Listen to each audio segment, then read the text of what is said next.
And the News Nation is also following breaking news on Wall Street. The Dow is rebounding as we await an important announcement by the Federal Reserve policymakers.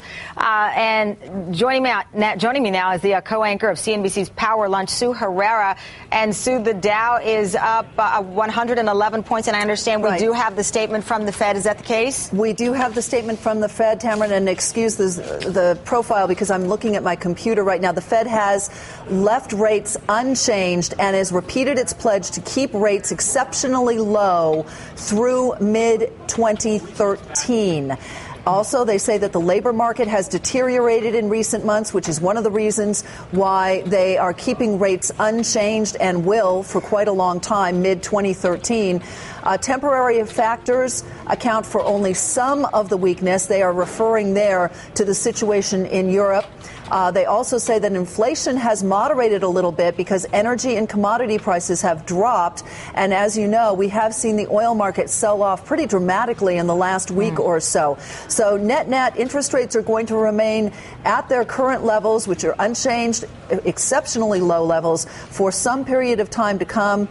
It was a kind of interesting Fed decision in that it wasn't unanimous. We had 3 Federal Reserve officials dissenting against taking any action. And that's an interesting development because given the sell-off that we saw on Wall Street, a lot of people thought that we would see a unanimous Fed decision today, and it was not. It's just an indication of the tension that is ongoing and the debate that is ongoing about how much stimulus this economy really needs and whether or not we should just let the market find its own bottom and the economy find its own bottom. So net, interest rates unchanged. Yeah, and that was to be expected, Sue. By all accounts, we're looking at the Dow. When you started reading the statement from the Fed, up 111, now it's up 71 points.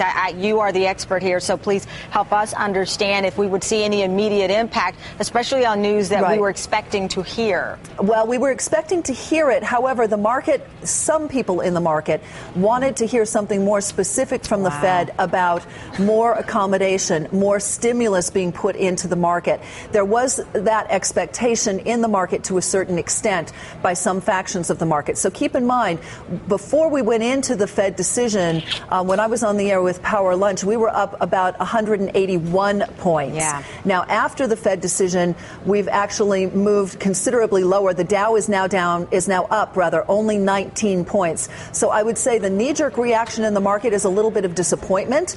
But there are those who feel as though this market and this economy needs to learn to function on its own without support from Washington. We're down now, and I believe this is the first time today that we've seen the Dow down, and we're down 16 points at 21 as well. And you said at one point we were, what did you say, 187, 167 here? Yes. So does this clarify or bring proof to the point that you were saying that people wanted something more specific? And that was actually the response when we heard from the president yesterday, Sue, the critics saying they would have liked to have heard something more specific or even stronger language from the president. Yes, I think that you're spot on about that. We also are seeing the U.S. dollar sell off a little bit right now because the longer that interest rates stay low, the weaker it makes your currency.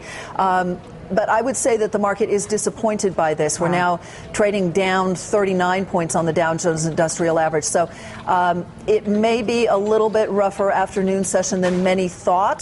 The NASDAQ is holding up pretty well. That's good. Tech stocks are somewhat of a safe haven sometimes when you get into market volatility. Yesterday, of course, notwithstanding. Yeah. All right, Sue, thank you so much for bringing us the breaking news. It was great seeing you.